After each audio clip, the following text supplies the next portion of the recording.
वेंकटाद्रिसमं स्थानं ब्रह्मांडे नास्ति किंचन वेंकटेश समो देवो न भूतो न भविष्यति। ओं नमो वेंकटेशाय। तिरुमला तिरुपति देवस्थानम श्री वेंकटेश्वरा भक्ति चैनल इணைந்து வழங்கும் ஸ்ரீமத் பகவத்கீதை பாராயணத்திற்கு அனைவரையும் வரவேற்கிறோம். மூகம் கரோதி வாசாலம் அங்கும் லங்கயதே கிரிம் யத்கிருபாதமஹம் வந்தே பரமானந்த மாதவம்.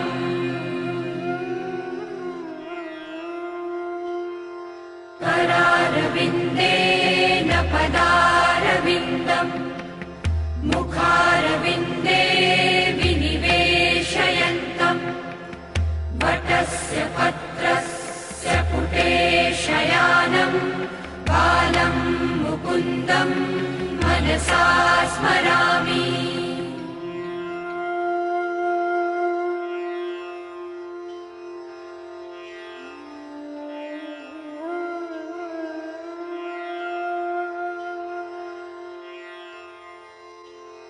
वसुदेवसुतं देवं कंसचाणूरमर्दनं देवकी परमानन्दं कृष्णं वन्दे जगद्गुरुम्.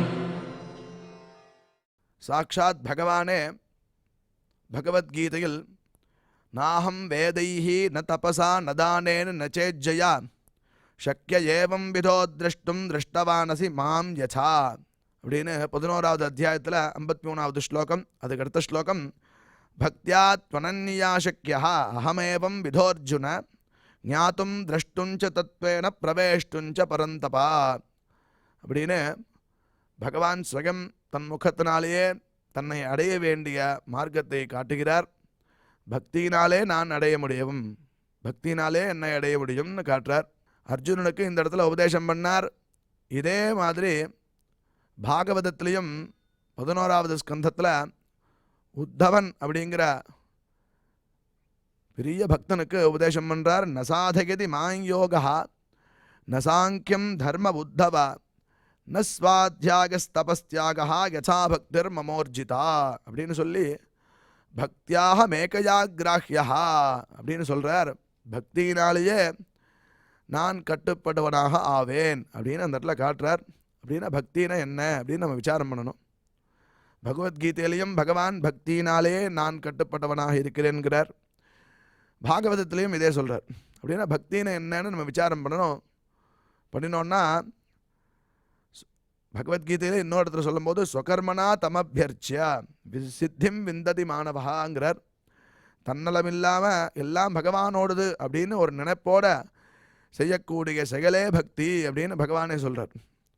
அதை தொடர்ந்து பார்த்தோன்னா பக்தின்னு நம்ம பண்ணுற ஜபமா பாராயணமா தபஸா யஜ்ஞமா ஹோமமா இல்லை தானமா இல்லை கர்மானுஷ்டானங்களா அப்படின்னு விசாரம் பண்ணால் ஒவ்வொருத்தரும் ஒவ்வொன்று சொல்கிறா. இந்த உத்தவனுக்கு உபதேசித்த பகவான் உத்தவனை போய் பார்க்க சொல்கிறார். நேராக கோபிகைகள்கிட்ட போய் பார்க்குறார். கோபிகைகளை பார்த்த உடனே பக்தின்னு இதுதான்ப்பா அப்படின்னு கோபிகைகள்லாம் பார்த்து தெரிஞ்சுக்கிறான் உத்தவன். அவள் என்ன செஞ்சா கோபிகைகள் அப்படின்னு பார்த்தோன்னா அவள் ஏதாவது பாராயணம் பண்ணாளா, இல்லை ஏதாவது தபஸ் பண்ணாளா, இல்லை யஜ்யங்கள் பண்ணாளா, இல்லை தானங்கள் பண்ணாளா அப்படின்னா அவள் அழுதா அப்படிங்கிறார்.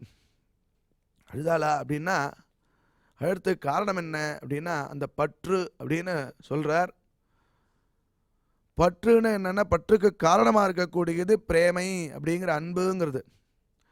இந்த பிரேமை அன்பு பற்று அப்படிங்கிறது நம்ம லௌகிகமாக பல இடத்துங்களில் வச்சுட்டுருக்கோம். பல இடத்துல பார்த்தோன்னா மக்கள்கிட்ட வச்சுட்டுருக்கோம், நம்மளுடைய வீட்டில் வச்சுட்டுருக்கோம், வாகனங்களில் வச்சுட்டுருக்கோம், நம்மளுடைய பதவியில் வச்சுட்டுருக்கோம், பணத்தை சம்பாதிக்கிறதுல ஒரு பற்று வச்சுட்டுருக்கோம், நம்மளுடைய சொத்து மேலே ஒரு பற்று வச்சுட்டுருக்கோம், நம்மளுடைய உத்தியோகத்தின் மேலே ஒரு பற்று வச்சுட்டுருக்கோம், பிஸ்னஸ் மேலே ஒரு பற்று வச்சுட்டுருக்கோம். அப்படின்னு பலவிதமான நம்ம வஸ்திரங்கள் மேலே இதை ரொம்ப விசேஷமாக பற்று வச்சுட்டு எடுத்து மடித்து வைக்கிறோம். பலவிதமான பற்றுகள் நம்ம பார்த்துட்டு இருக்கோம். நாட்டு மேலே வைக்கிறோம், நாட்டுப்பற்று, மொழி மேலே வைக்கிறோம், மொழிப்பற்று, அப்படின்னு பலவிதமான பற்றுகள் நம்ம பார்க்குறோம். பற்றுன்னா என்னன்னு புரியறது, ஆனால் பக்தின்னு என்னன்னு புரியலே அப்படின்னா, இந்த பற்று காரணம் பிரேமைன்னு பார்த்தோம். இந்த பற்றுங்கிறத ஒவ்வொரு இடத்துல வைக்கும்போது ஒவ்வொரு பேர் அடையிறது. உதாரணமாக நண்பன்கிட்ட ஒரு நண்பன் வைக்கிறது பேர் பிரேமைங்கும் போதே அதுக்கு பேர் நட்பு அப்படிங்கிற பேர் வைக்கிறோம். ஒரு காதலன் காதலிகிட்ட வைக்கும்போது அது பேர் காதல்னு ஆறுது. ஒரு தாய் மகன்கிட்ட வைக்கும்போது வாத்சல்யம் அப்படின்னு ஆகிறது. இந்த பற்று பல விடங்களில் பல பேர்கிட்ட வைக்கும்போது பலவிதமான பேரை அடைகிறது. அதுபோலயே பகவான்கிட்ட வைக்கும்போது இதுக்கு பேர் பக்தி அப்படின்னு காட்டி கொடுக்குறார். அதை சொல்கிறதுக்கு நம்மளுடைய நம்மாழ்வார் திருவாழ்மொழியில் பற்றுடை அடியவர்க்கு எளியவன் பிறர்க்கு அறியவித்தகன், பற்றுடை அடியவர்க்கு எளியவன் அப்படின்னா பக்தியோட தன்னலமில்லாமல் எவனொருவன் அவனை போய் அடையிறானோ அவனுக்கு அடைய தகுந்தவனாக இருக்கான். பிறர்க்கு அறிய வித்தகன், பிறர்க்கு அப்படின்னு சொன்னால் மற்ற சாதனங்களுக்கு அறியறதுக்கு ரொம்ப கஷ்டப்படுவான். பாக்கி உள்ள சாதனங்கள்லாம் அவனை அடைய முடியாது. பக்தி அன்புன்னு பிரேமன்னு பார்த்தோம் இல்லையா, அந்த பற்று வேணும். ஏன் அப்படின்னா எளியவே அப்படின்னு கூப்பிட்றார் கடைசியில் பாசுரத்தில். ரொம்ப சௌலபியமானவன் பகவான், அவனை அடையிறதுக்கு இதெல்லாம் வேண்டாம், அன்பு ரொம்ப முக்கியமாக தேவைப்படுறது. இதை சொல்லும்போது நம்மாழ்வார் பாதி சொல்லிட்டார், மதுரகவி ஆழ்வார் எழுதின்றிருக்கார். சொல்லின்னு இருக்கும்போதே மலர்மகள் விரும்புனம் அரும்பெருளடிகள் மத்தொரு கடைவெண்ணை கலவினில் உறைவிடையா புண்டு அப்படின்னு சொல்லும் போதே மூர்ச்சி ஆயிட்டாராம். அப்பேற்பட்ட பிரம்மாதி தேவதைகளுக்கே கிடைக்க முடியாத பரமாத்மாவானவன் யசோத அவள் மத்த உடைச்சப்புறம் அவனை தூக்கி கட்டுறா உரல்ல. நீ மத்த உடைச்சி வெண்ணெய் எடுத்து சாப்பிட்றான், அவனை தூக்கி கட்டுறா, இங்கே நில்லு அப்படின்னு சொல்லி மிரட்டுறா. மிரட்டினோடனே மிரண்டு போய் நின்னானா. அவள் எடுத்து கட்டுறாளாம். யசோதை கட்டுறதுக்கு காரணம் என்ன? இவனை கயிறு அறுக்க முடியாதா, இல்லை கட்டுப்படாமல் இருக்க முடியாதா? இருந்தாலும் கட்டுப்பட்டானா. அதுக்கு காரணம் என்னென்ன? பகவானுடைய வாத்சல்யம், பகவானுடைய சௌலபியம், யசோதையினுடைய வாத்சல்யம் அப்படின்னு காட்டி கொடுக்கறது சாஸ்திரம், நம்மளுடைய புராணங்கள்லாம். இப்படி சொன்னோடனே மதுரகவி ஆழ்வார் நம்மாழ்வார் மூர்ச்சி ஆகிட்டாராம். 6 மாதம் கழித்து ஏந்தாராம் பாக்கி சொல்கிறதுக்கு. அதுவரையும் அவருடைய சிஷ்யராகிய மதுரகவி ஆழ்வார் அதை வச்சுட்டு அப்படியே எப்போ வேணால் ஏந்திருப்பார். ஏஞ்சு சொல்லலாம். அதை எழுதுறதுக்கு திருப்பி ஏஞ்சாராம். ஏஞ்சு திருப்பி அவர் சொன்னப்புறம் திருப்பி எழுதினாராம். எந்திரம் உரலினோடு இணைந்து இருத்தேங்கிய எளியவே அப்படின்னு முடிக்கிறார். இவ்வளோ சௌலபியமான பரமாத்மாவே, நீ இவ்வளோ சௌலபியமாக இருக்க, பற்று யார்கிட்ட இருக்கோ அவன்கிட்ட தான். பற்றுன்னா இங்கே பிரேமன்னு பார்த்தோம், பக்தின்னு பார்த்தோம், அந்த அன்புன்னு பார்த்தோம். இந்த அன்பு யார்கிட்ட இருக்கோ அதுதான், அவனுக்கு தான் நான் அடங்குவேன், அவனுக்கு தான் நான் ஆட்படுவேன் அப்படின்னு பகவான் பகவத்கீதையிலையும் சொல்கிறான். அதே மாதிரி பாகவதத்திலையும் சொல்கிறான். அப்பேற்பட்ட பகவத்கீதை பாராயணம் நாம் செஞ்சுருக்கோம். இந்த பக்தி ஏற்படுறதுக்குத்தான் தேவஸ்தானமும் இதே மாதிரி பலவிதமான தொழில்நுட்பத்தை வச்சுண்டு பாராயணங்கள் இத்தியாதிகள்லாம் பிரகாசப்படுத்துகிறார். அதுக்கு முதல்ல நம்ம குரு பிரார்த்தனை மற்றும் சங்கல்பத்துடன் இன்றைய நிகழ்ச்சியை துவங்கலாம்.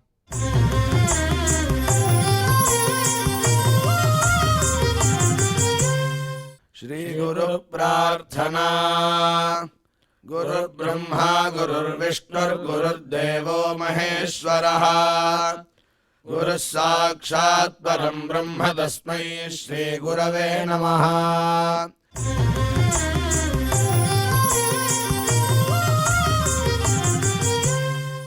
ஸ்ரீனிவாச பிரார்த்தனா. நமः க்ஷீராப்திநாதாய வைகுண்டாச்சலவாசினே முகுந்தாய நமோ நித்யம் அனந்தாய நமோ நமः.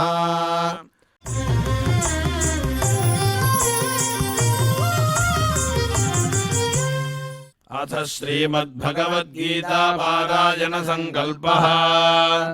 श्रीमदादिवराह क्षेत्रे विराजमानस्य अखिलाण्डकोटि ब्रह्माण्ड नायकस्य श्रीपद्मावती जानेः भगवतः श्रीवेङ्कटेश्वर स्वामिनः दिव्यसन्निधौ जगद्गुरोः श्रीकृष्णपरमात्मनः अनुग्रहेण समस्तप्रपञ्चस्य विशेषतः भारतदेशस्य उत्तरोत्तर शुभसम्पत्समृद्ध्यर्थम् श्रीमद्भारतदेशगत तपस्विजन तपोबलवृद्धिद्वारा समस्तस्यापि मानवसमाजस्य सर्वारिष्टपरिहारार्थम् एतद्देशवासिनां सर्वेषां सज्जनानां योगक्षेमार्थम् राष्ट्रविरोधिनां निबर्हणद्वारा जनानां चित्तशान्ति चित्तस्थैर्य सन्तोषादि अभिवृद्ध्यर्थम् एतद्देशवासिनां परस्परविद्वेष परस्परनिन्दा परस्परहिंसादीनां निवृत्त्यर्थम् परस्परसौमनस्य सिद्ध्यर्थम् समस्तपापक्षयार्थम् श्रीमन्नारायणप्रीत्यर्थम् श्रीपरमेश्वरप्रीत्यर्थम् श्रीमद्भगवद्गीतायाः अखण्डपारायणम् करिष्यामहे।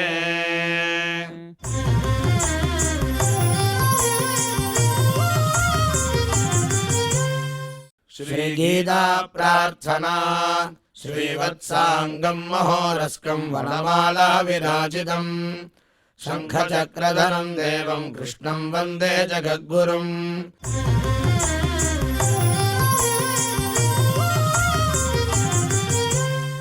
पार्थाय प्रतिबोधिताम् भगवता नारायणेन स्वयम् व्यासेन ग्रथिताम् पुराणमुनिना मध्ये महाभारतम् अद्वैतामृतवर्षिणीम् भगवतीम् अष्टादशाध्यायिनीम् अम्ब त्वामनुसन्ददामि भगवद्गीते भवद्वेषिणीम्।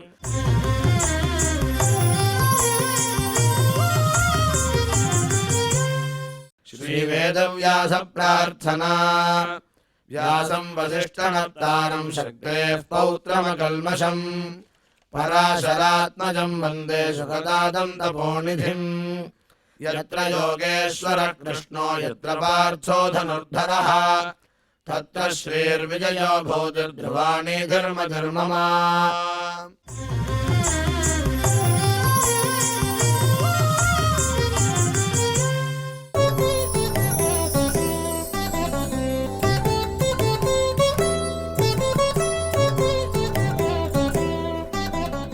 श्रीभगवानुवाच अभयं सत्त्वसंशुद्धिर्ज्ञानयोगव्यवस्थितिः दानं दमश्च यज्ञश्च स्वाध्यायस्तप आर्जवम् अहिंसा सत्यमक्रोधस्त्यागः शान्तिरपैशुनम् दया भूतेष्वलो लुप्त्वं मार्दवं ह्रीरचापलम् तेजः क्षमा धृतिः शौचमद्रोहो नातिमानिता भवन्ति சம்பதம் தெய்வீம் அபிஜாதஸ்ய பாரத. இப்பொழுது டாக்டர் திரு வு.வே. அனந்த பத்மநாபாச்சாரியார் சுவாமிகள் நமக்கு இந்த ஸ்லோகங்களின் அர்த்தங்களை விவரிப்பார். அதை மனதில் வாங்கிக் கொள்வோம்.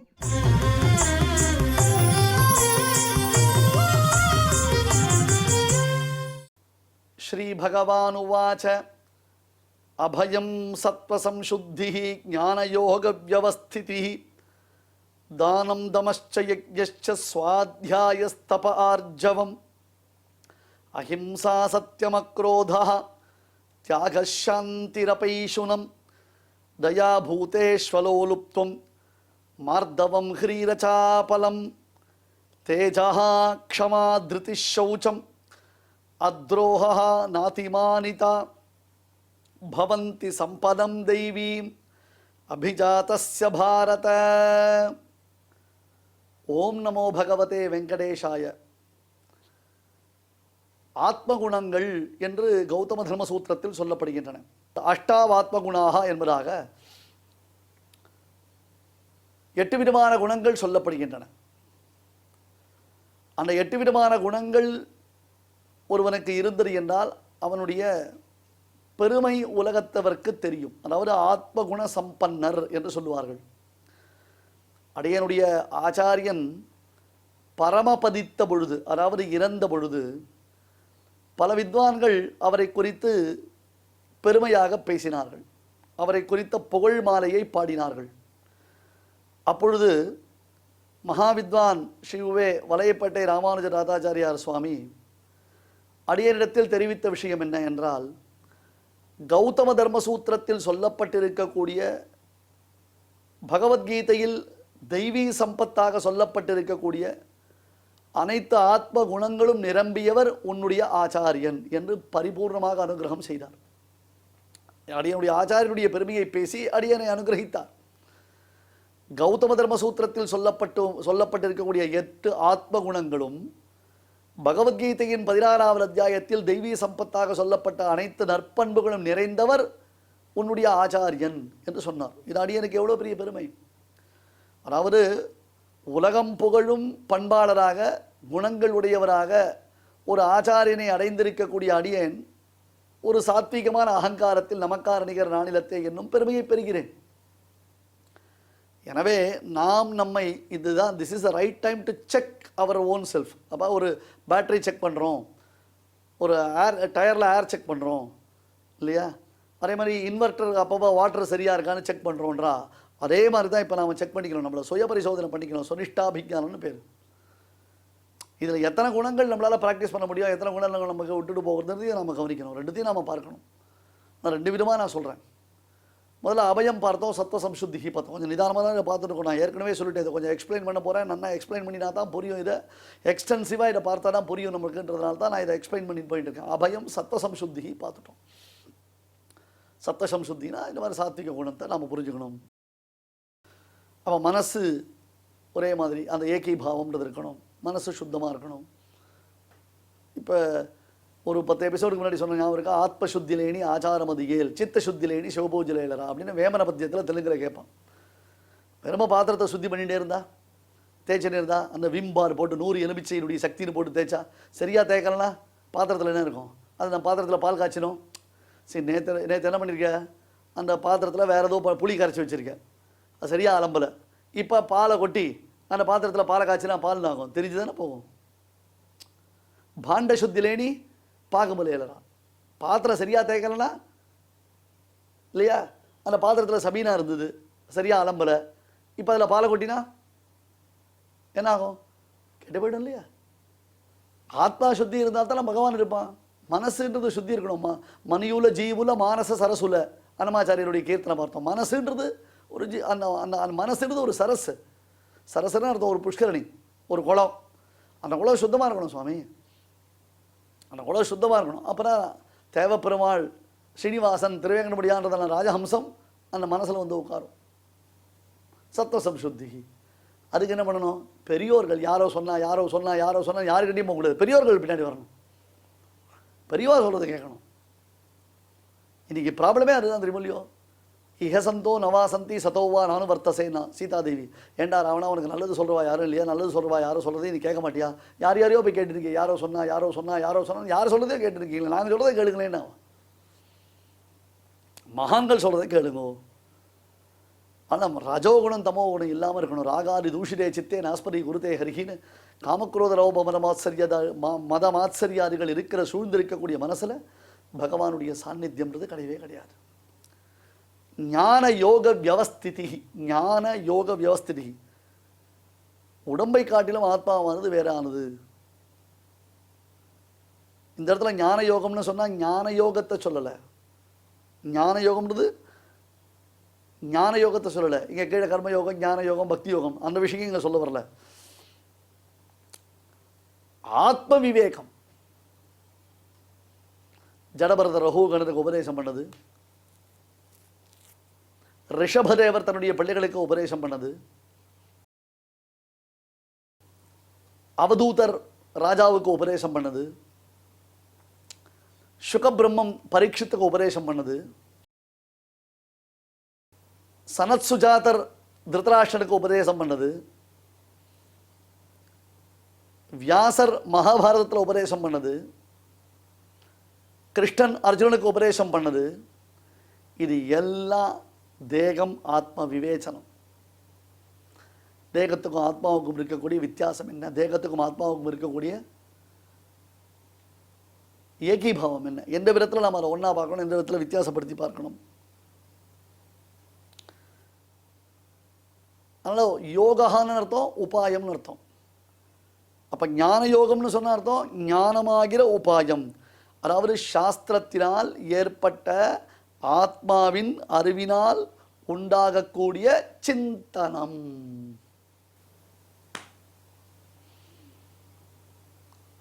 ஞானானந்தமயஸ்தாத்மா சேஷோகி பரமாத்மனா. இப்போ நம்ம இது பார்க்குறோமே, தேகம், இந்த தேகம்லாம் ஒன்றும் பிரயோஜனம் இல்லை, இந்த தேகத்தை காட்டிலும் ஆத்ம தத்துவம்ன்றது முழுக்க முழுக்க வேறுபட்டது. அழகாக புரிஞ்சுக்கணும், இதை செயல்படுத்ததான் முடியல. இதெல்லாம் பார்த்தா அழகாக இருக்குது, பிடிச்சிருக்கு. என்ன இருந்தாலும் அவளுக்கு அவளுடைய தேகம் ரொம்ப விசேஷம். காக்கைக்கு தன் குஞ்சு பொன் குஞ்சு இல்லை, மயில் குட்டி போட்டுருது, கிளி குட்டி போட்டுருது. கிளி குஞ்சு மாதிரி மயில் குஞ்சு மாதிரி காக்கா குஞ்சு இருக்குமா? நமக்கு கிளி குஞ்சை பார்த்தா பிடிக்கும், மயில் குஞ்சை பார்த்தா பிடிக்கும், கோழி குஞ்சை பார்த்தா கூட பிடிக்கும். அதை எடுத்து செல்ல குஞ்சுவோம். காக்கா குஞ்சை செல்ல குஞ்சுவோமா? கண்ணங்கரையிலே கருப்பாக அதை பார்த்து ஒரு மாதிரி இருக்கும். ஆனால் காக்காவுக்கு தன்னுடைய குஞ்சு பொன் குஞ்சு. அதுபோல தான் எல்லாருக்கும் அவளுடைய தேகம் பிடிச்சிருக்கு. ஒரு புழுவை கேளுங்கோ, அந்த புழுவினுடைய தோகம் வசதி. ரொம்ப நாள் முன்னாடி உங்களுக்கு ஒரு கதை சொல்லியிருக்கேன். இப்போ 500 எபிசோடு தாண்டி போயிட்டோம். நம்ம ஒரு 100 எபிசோடுக்குள்ளே ஒரு கதை ஒன்று சொன்னேன். அவளுடைய தேகம் அவளுக்கு பிடிக்கும்னு ஞாபகம் இருக்கா? அட என்ன சுவாமி, நீங்கள் நேற்று என்ன 16ஆவது அத்தியாயத்தில் ஆரம்பிச்சேன்னு கூட ஞாபகம் இல்லை. இன்றைக்கி 500 எபிசோட் முன்னாடி போய் கட்டிலாம் எப்படி ஞாபகம் இருக்குன்னா, அந்த கதையெல்லாம் அடிக்கடி ரெக்கலர் பண்ணிக்கணும். ஒரு குருநாதர் இருந்தார். அந்த குருநாதருக்கு அந்திம காலம் நெருங்கியது. எல்லாருக்கும் ஒரு நாள் வரதானே போகிறது. இதில் யார் யாருக்கு வித்தியாசம்? அந்திம காலம் நெருங்கினோடனே குருநாதர் பார்த்தார், சிஷ்யர்களெல்லாம் கூப்பிட்டார். சீடர்களே, எனக்கு அந்திம காலம் நெருங்குகிறது. இனி இந்த தேகத்தில் என்னுடைய ஆத்மா தங்காது. நான் இந்த உடலை விட்டு போகப் போகிறேன் அப்படின்னு. சிஷ்யர்களுக்கெல்லாம் ரொம்ப வருத்தம். எவ்வளோ பெரிய கஷ்டம்.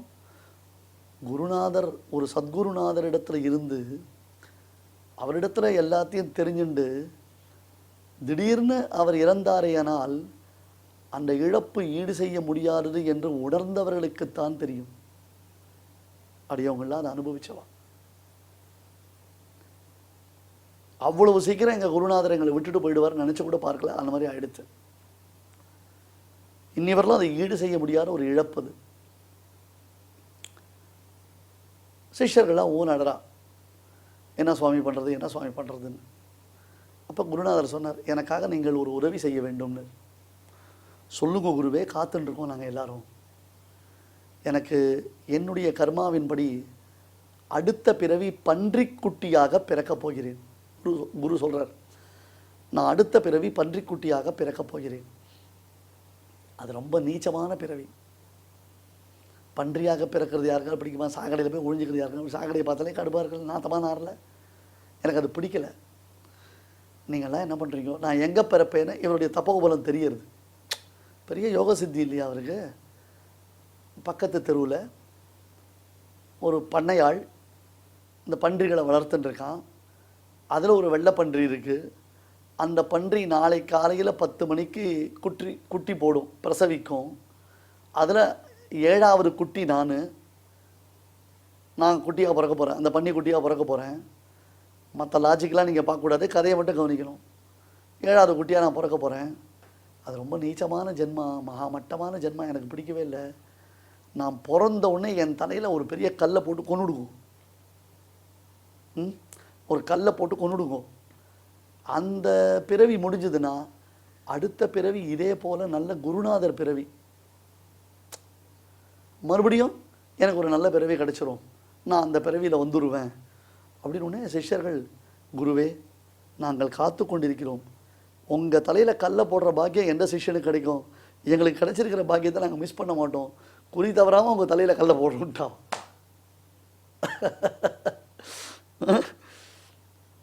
சொன்ன மாதிரி குருநாதர் செத்து போயிட்டார். செத்து போனால் முதல்ல இவருக்கு கைங்கரியம் பண்ணவோ இல்லையோ, இவர் பாடி அப்படியே போட்டான். அத்தனை பேரும் பன்னிக்கு பிரசவம் பார்க்க போயிட்டான். ஒருத்தன் கேட்டான், அந்த பன்னி மொத்தம் 17 குட்டி போட்டு 12 குட்டி போட்டுது வச்சுக்கோங்க. பன்னிலாம் நிறைய போடும் இல்லையா, 12 குட்டி போட்டுது. ஒரு சிஷ்யன் கேட்டான், ஏண்டாப்பா குருநாதருக்கு 7வது குட்டினாரே, இறங்க வரிசையில் சொன்னாரா ஏறு வரிசையில் சொன்னாரான்னு கிளப்பி விட்டான். அந்த மாதிரி பன்றி குட்டி போட்டுது. குருநாதர் கரெக்டாக பன்றி குட்டியாக பிறக்கிறார். பிறந்த நாழி எல்லாம் அவ்வளோ பெரிய உருட்டு கட்டையும் கல்லையும் கடையில் வச்சுருக்கான். குரு காணிக்க கொடுக்கறதுக்கான், அவர் தலையில் கல்லை போடுறதுக்கு வந்திருக்கான். ஊற்றணும் அங்கேயே அடித்து கொள்றதுக்கு. அவனெல்லாம் பார்த்துது அந்த பன்னிக்குட்டி. தாயினுடைய வயத்துலேருந்து அப்போ தான் வெளில வந்திருக்கு. அடிச்சு புடிச்சுன்னு உருண்டு பரண்டு கண்ணு திறக்கிறதோ திறக்கலையோ ஓடி போய் ஒரு சாக்கடை பொந்து சந்துக்குள்ளவே ஒழிஞ்சுட்டு. யாரு? குருநாதர். சிஷ்யன், குருவே வெளியில் வரணும், உங்களுக்கு குரு தட்சணை கொடுக்கறதுக்கு நாங்கள் ரெடியாக இருக்கோம். என்ன குரு தட்சணை? கல் கட்டையத்தில் அடிக்கிறதுக்கு. போய் சாக்கடையில் போய் ஒழிஞ்சுட்டு இருக்கிறேனார். நான் வரமாட்டேன். பன்றி பிறவி எடுத்திருக்கக்கூடிய குருநாதர் பேசுகிறார். நான் வெளில வரமாட்டேன். ஐயோ அப்படி சொல்லக்கூடாது, உங்களுக்கு காணிக்க கொடுக்கலன்னா எனக்கு காணிக்கையே வேணாண்டா, நீங்கள் அப்படியே கிளம்பி போகக்கூடாது.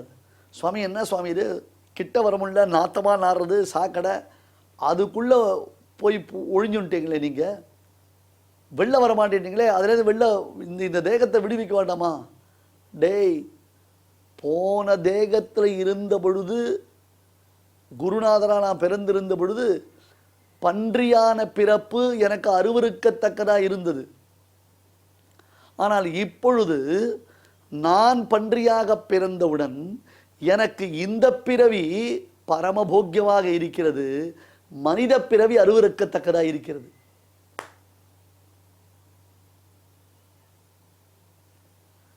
ஒருத்தன் இன்னொருத்தனை பார்த்து சொல்கிறான், போடா எரும மாடுன்றான். ஏன்? அவனுடைய பார்வையில் எரும மாடு நீச்சமானது. எருமையா பிறப்பது என்பது மிகவும் மோசமானது. இப்போ ஒரு எருமக்கடா இன்னொரு எருமக்கடாவை பார்த்து போடா மனுஷான்னு வெய்யறதுன்னு வச்சுப்போமே. போடா மனுஷான்னு வெய்யணும். ஏன்னா எரும மாடு பார்வையில் மனித பிறவி நீச்சமானது.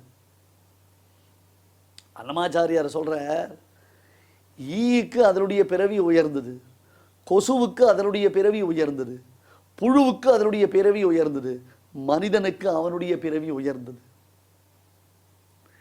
இதில் ஈயை நீச்சமான பிறவி என்று சொல்வதற்கோ கொசுவை நீச்சமான பிறவி என்று சொல்வதற்கோ மனிதனுக்கு தகுதி கிடையாது. ஆனால் மனிதன் என்ன சிந்திக்கிறான்? தன்னுடைய பிறவியை தவிர்த்து மற்ற எல்லா பிறவியும் மோசமானது, நீச்சமானது என்று நினைக்கிறான். மகாபாரதத்தில் ஒரு கதை, வியாச கீட்டக சம்வாரம்னு ஒரு கதை.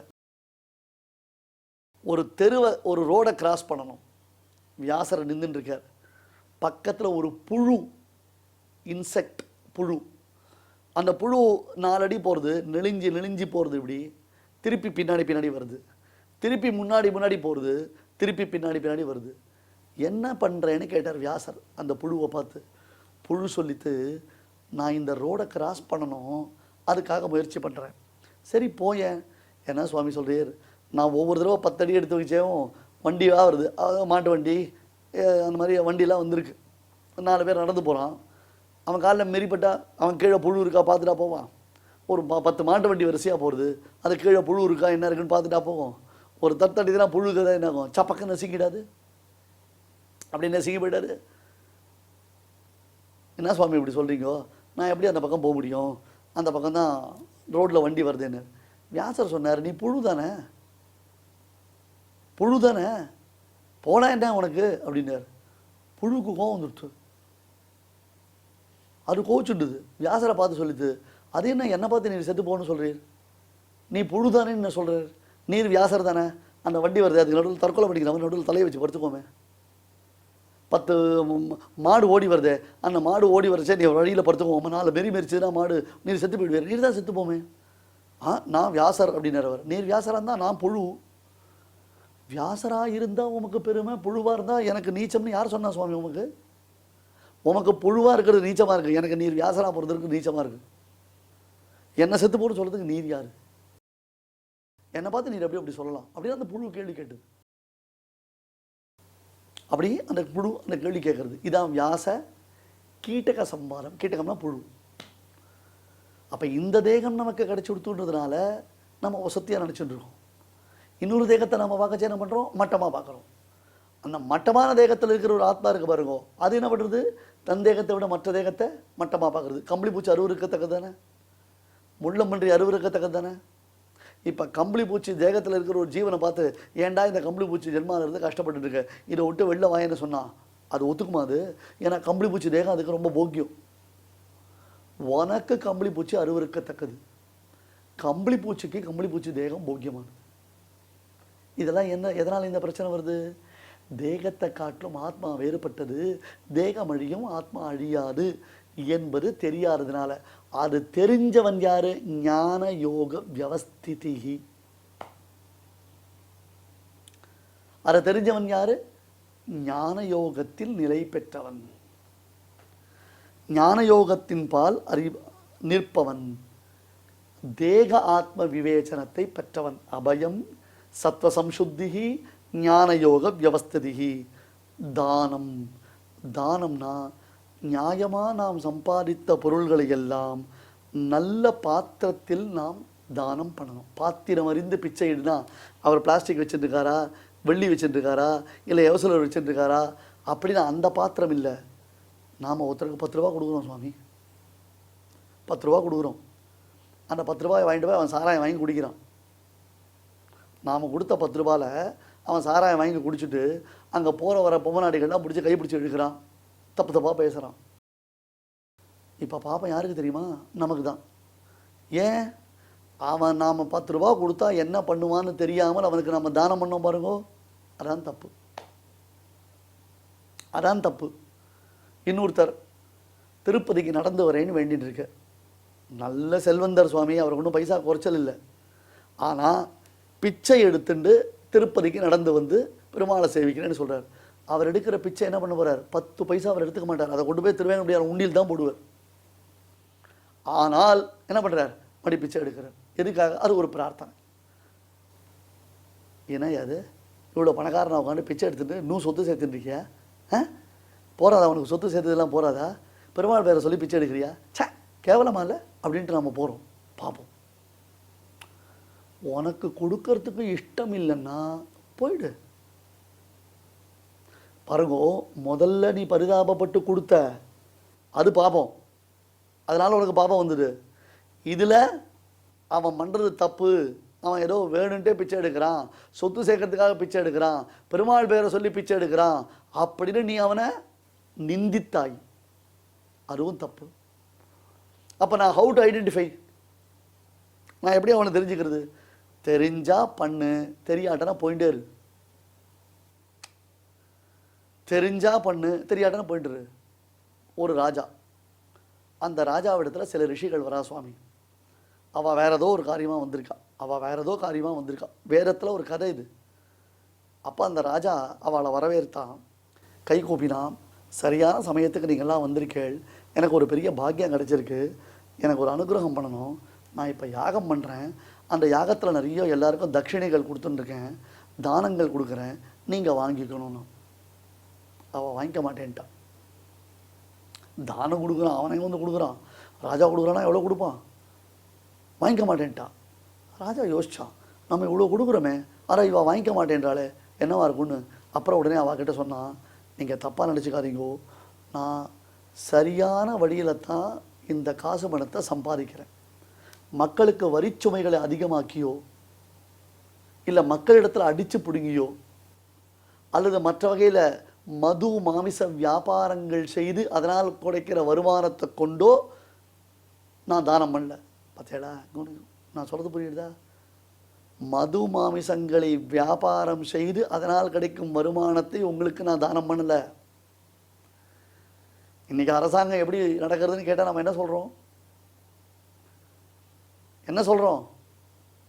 மது வியாபாரம் அதிகமாக இருக்குது, அதுதான் அரசாங்கத்துக்கு வருமானம் அதிகமாக வருது சொல்கிறோம்ல. அப்போ அரசாங்கத்துடைய திட்டங்களில் நமக்கு பயன் கிடைக்கிறது. இதை அனுபவிச்சா நமக்கெல்லாம் பாபம் தெரியுமோ இல்லையோ? நாம் என்னமோ நாம் பாவம் பண்ணல நம்ம சொல்லிட்டு இருக்கோம், இதெல்லாம் நமக்கு பாபம் தான். ராஜா சொல்கிறான், ப்ராமிஸ் பண்ணுறான், நான் மக்களுக்கு வரிச்சுமையை அதிகமாக்கலை, மக்கள்கிட்ட தேவையில்லாத பணங்களை வாங்கலை, அவளுக்கு தேவையான வசதிகளை பண்ணி கொடுத்துட்டுருக்கேன். எனக்கு ஏற்றலும் ஈட்டலும் காத்தலும் காத்த வகுத்தலும் வல்லது அரசுன்னு அந்த திருவள்ளுவர் சொல்கிற மாதிரி திருக்குறளில் அதற்கு ஏற்றார் போல தான் நான் இந்த ராஜ்யத்தை நடத்தின்னு இருக்கேன். அதனால் என்கிட்ட நீங்கள் தானம் வாங்கினீங்கன்னா அந்த தானம் உங்களுக்கு பாபம் இல்லைன்னு ராஜா ப்ராமிஸ் பண்ணுறான் சுவாமி. சரின்ட்டு இவர் தானம் வாங்குறார். அப்போ தானம் கொடுக்குறவனும் இஷ்டத்துக்கு யாரையும் பார்த்து தானம் கொடுத்துடக்கூடாது. தானம் வாங்குறவனும் என்ன பண்ணணும்? தானம் அளிப்பவன் நல்ல வழியில் தான் பணத்தை சம்பாதிச்சானா, அதை நல்ல காரியத்துக்கு தான் யூஸ் பண்ணுறானா, இப்போ அவன் நமக்கு தானம் பண்ணுறது சரிதானா என்பதை புரிஞ்சுண்டு போய் வாங்கிக்கணுமே தவிர்த்து கேவலம் அவன் பைசா கொடுக்குறான்றதுக்கோசரம் அவன்கிட்ட போய் நிற்கக்கூடாது, அவன்கிட்ட போய் கை நீட்டக்கூடாது. அக்கிரமமாக சம்பாதித்ததும் தானம் கொடுக்கக்கூடாது, தானம் வாங்கக்கூடாது. அபாத்திரம், நாம் கொடுத்த பைசாவை கொண்டு போய் ஒருத்தன் குடிக்கிறான், சீட்டாடுறான், பொம்பளை பசங்க கூட சுற்றுறான்னா அந்த பாப்பம் நமக்கு வரும். அதுதான் பாத்திரம் அறிந்து பிச்சையிடு. ஒருத்தன் பசிக்கிறதுன்னா அவனுக்கு 10 ரூபா கொடுக்கறத விட 4 இட்லி வாங்கி கொடுத்துடலாம். பசினா அதானே வேணும், அதுதானே முக்கியம். ஆகையால் தானம், கொடைத்தன்மை, வள்ளன்மைன்றது இருக்கணும். கையில் இருக்கிற மொத்தம் சுற்றி போன எல்லாருக்கும் கொடுத்துட சொல்லல. கட்டாயம் நம்மால் முடிந்தவரை யாருக்கு என்ன உதவி பண்ண முடியுமோ அவளுக்கு அந்த உதவியை பண்ணுறதுக்கு நம்ம சித்தமாக இருக்கணும். அப்புறம் தமஹா, இது ரொம்ப முக்கியமான விஷயம். தமஹா, மனதை தகாத விஷயங்களில் போகாமல் தடுப்பது. மனசு அலப்பாயிருதே, எதை எண்ணக்கூடாதோ அந்த எண்ணம் தான் நமக்கு வருது. ஒரு டாக்டர்கிட்ட போனால் அவர் ஏதோ மருந்து கொடுத்தார், மருந்து கொடுக்கச்சு அவர் ஒரு வார்த்தை சொன்னார். அவனை பார்த்து என்ன தெரியுமா சொன்னார்? இந்த மருந்து சாப்பிடச்சே எக்காரணம் கொண்டு குரங்க நினைக்காதேன்னு சொன்னார். இந்த மருந்தை சாப்பிடச்சே குரங்க நினச்சிக்காதேன்ட்டார். அது அவர் சொல்லாமல் இருக்கலாமோ இல்லையோ? அவன் நினச்சி பார்க்க போகிறது இல்லை. அவன் என்ன பண்ணான்? மருந்து எடுக்கச்சே, இதை எடுக்கச்சே டாக்டர் குரங்க நினச்சிக்காரே சொன்னார், இதை சாப்பிடச்சே டாக்டர் குரங்க நினச்சிக்காரே சொன்னார். நெகட்டிவ் தான் மனசு நினைக்கிறது. எதை பண்ண வேண்டான்னு சொல்கிறோமோ அதை தான் மனசை விரும்புறது. எது நமக்கு தேவையோ அதை மனசு மறந்து போய்டுறது. 3 நாளாக பகவத்கீதை 16ஆம் அத்தியாயத்துடைய முதல் ஸ்லோகத்துக்கு அர்த்தம் சொல்லிகிட்டே இருக்கேன் நான் வரிசையாக. 3 எபிசோடாக வந்துட்டுருக்கு. அதில் சொன்ன விஷயம் எல்லாம் நமக்கு ஞாபகம் இருக்கா? கரெக்டாக மைண்டில் ரெஜிஸ்டர் பண்ணி வச்சுருக்கோமா? இல்லையே. இதுதான் ப்ராப்ளம். மனதை தகாத விஷயத்தில், வெளி விஷயங்களில் போகாதபடி கட்டுப்படுத்தி வைப்பது, அதுக்கு பேர் தான் இது தமஹா. மனதை அடக்குவது என்பதற்கு தமஹான்னு பேர். அடுத்தது யஜ்ஞஹா. யஜ்ஞஹான்னு அர்த்தம் பலனை கருதாமல் பகவத் பிரீத்தியர்த்தம், பகவதாராதனம் என்னும் எண்ணத்துடன் தேவயஜ்யம், பித்ருயஜ்யம், பூதயஜ்யம், மனுஷ யஜ்யம், பிரம்மயஜ்யம் என்பதாக நித்திய நைமித்திக காரியங்களை நாம் செய்வது. இது ஒரு 6 பாயிண்ட் ஆயிருக்கு. இன்னும் நமக்கு எவ்வளோ இருக்கு? கிட்டத்தட்ட 20 பாயிண்ட் இருக்குது. இதை நல்லா விவரணம் பண்ணி சொன்னால் தான் நமக்கு நல்லா புரியும். அதை மனசில் வாங்கிக்கணும். அதுக்காகத்தான் இவ்வளோ விவரணம் பண்ணுறேன். மேற்கொண்டு விவரணத்தை நாளை உபன்யாசத்தில் பார்க்கலாம். ஸ்ரீமதே பகவதே பாஷ்யகாராய நமஹ. 16வது அத்தியாயம். இப்பொழுது அடியன் சொல்றதை எல்லாரும் திருப்பி சொல்லுங்க. ஸ்ரீ பகவானுவாச. ஸ்ரீ பகவானுவாச.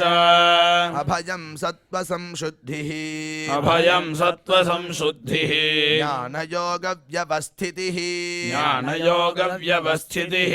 தானம் தமஸ்ச யஜ்ஞஸ்ச. தானம் தமஸ்ச யஜ்ஞஸ்ச.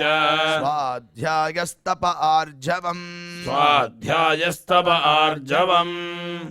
அஹிம்சா சத்யமக்ரோதः अहिंसा सत्यमक्रोधः தியாக சாந்திரபைஷுனம் त्यागः शान्तिरपैशुनम् தயா பூதேஷ்வலோலுப்த்வம் दयाभूतेष्वलोलुप्त्वम् மார்தவம் ஹ்ரீரசாபலம் मार्दवम् ह्रीरचापलम् தேஜः க்ஷமா धृतिः शौचम् तेजः क्षमा धृतिः शौचम् அத்ரோஹோ நாதிமானிதா अद्रोहो नातिमानिता பவந்தி சம்பதம் தெய்வீ भवन्ति सम्पदम् दैवीम् அபிஜாதஸ்ய பாரத अभिजातस्य भारत 16வது அத்தியாயம் இப்பொழுது நாம் அனைவரும் சேர்ந்து பாராயணம் செய்யலாம். श्रीभगवानुवाच अभयम् सत्त्वसंशुद्धिर्ज्ञानयोगव्यवस्थितिः दानं दमश्च यज्ञश्च स्वाध्यायस्तप आर्जवम् अहिंसा सत्यमक्रोधस्यागः शान्तिरपैशुनम् दया भूतेष्वलोलुप्त्वम् मार्दवम् ह्रीरचापलम् तेजः क्षमा धृतिः शौचमद्रोहो नातिमानिता भवन्ति सम्पदम् दैवीमभिजातस्य भारत. தெய்வத்தை ஆராதிக்கும் உன்னதமான வழிகளில் முதன்மையானது நாம சங்கீர்த்தனமே. அதை பற்றி சாஸ்திரம் சொல்லும் பொழுது கிருஷ்ணானுஸ்மரணாதேவ பாபசங்காத பஞ்சரம் ஷததா பேதமாயாதி கிரிர் வஜ்ரஹதோ யசா என்ற ஸ்லோகத்தில் அழகாக விவரிக்கிறது. கிருஷ்ணானுஸ்மரணாதேவா கிருஷ்ணனை ஸ்மரித்த மாத்திரத்திலேயே பாபசங்காத பஞ்சரம் பாப கூட்டம் என்ற ஒரு பெரிய கூண்டு இருக்கு. அந்த கூண்டை உடைச்சி எடுக்கணும்னு எதனால் உடைக்கணும்னா ஷததா பேதமாயாதி நூற்றுக்கணக்காக உடைக்கிறாரா. எப்படி யார் அப்படின்னு கேட்டோன்னே கிரிர் வஜ்ரஹதோ யசா பெரிய பெரிய மழைகள்லாம் இந்திரன் வஜ்ராயுதத்தினால அடித்தா எப்படி உடஞ்சுதோ பழைய நாளில் மறைகளுக்கெல்லாம் ரெக்கை இருந்துதான். அதெல்லாம் ரெக்கைகள்லாம் சித்வா பண்ணினானா. அதனால தான் மெயினாக பருவம் சமுத்திரத்தில் போய் ஒழிஞ்சுண்டுதான். அது ராமாயண கதை நம்மளுக்கு தெரியும். அதுபோல் வஜ்ராயுதத்தை வச்சுண்டு மலைகள்லாம் ரெக்கைகள்லாம் வெட்டினானா. அப்போது பல துண்டாக உடஞ்சுதான் மலைகள்லாம். அது எப்படி உடஞ்சுதோ அதுபோல் பாப்ப சங்காதமானது பாப்ப கூட்டமானது கிருஷ்ணனை ஸ்மரித்த மாத்திரத்திலேயே ஓடிடும் அப்படின்னு சொல்லப்படுறது. அப்பேற்பட்ட கிருஷ்ணானுஸ்மரணமாகிய நாம சங்கீர்த்தனத்தை இப்போ நாம் அனைவரும் கேட்டு மகிழ்வோம். श्रीमन्नारायण नारायण नारायण श्रीमन्नारायण नारायण नारायण श्रीमन्नारायण नारायण नारायण श्रीमन्नारायण नारायण नारायण श्रीमन्नारायण नारायण नारायण श्रीमन्नारायण नारायण नारायण श्रीमन्नारायण नारायण नारायण श्रीमन्नारायण नारायण नारायण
இந்த நிகழ்ச்சியில் இதுவரை நாம் பாராயணம் செய்த ஸ்லோகங்களில் ஏதேனும் அக்ஷரதோஷம் ஏற்படுத்தியிருந்தால் அதை நிவர்த்திக்கும் பொருட்டு பகவானிடம் க்ஷமா பிரார்த்தனை செய்வோம்.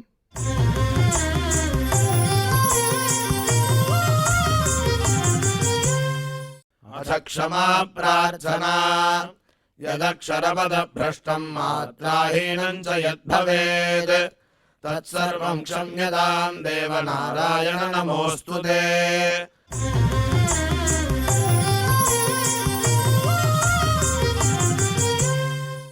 अथ भगवत्समर्पणम् कायेन वाचा मनसेन्द्रियैर्वा बुद्ध्यात्मना वा प्रकृते स्वभावात् करोमि यद्यत् सकलं परस्मै नारायणायेति समर्पयामि.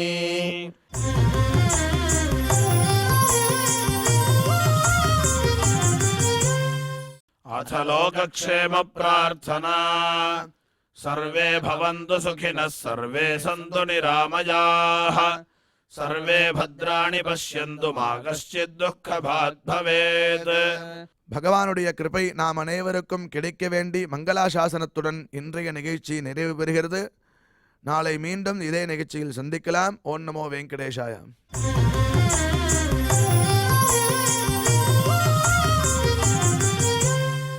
अथ मङ्गलम् श्रियः कान्ताय कल्याणनिधये निधयेऽर्थिनाम् श्रीवेङ्कटनिवासाय श्रीनिवासाय मङ्गलम्.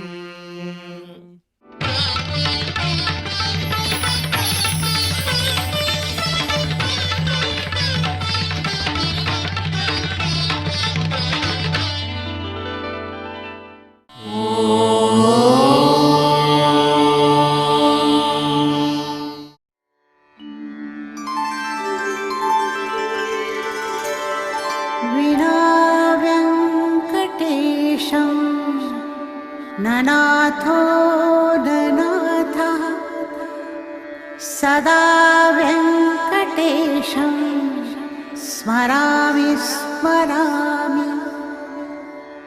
हरे व्यङ्कटेश प्रसीद प्रसीद. प्रियं वेङ्कटेश प्रयच्छ प्रयच्छ.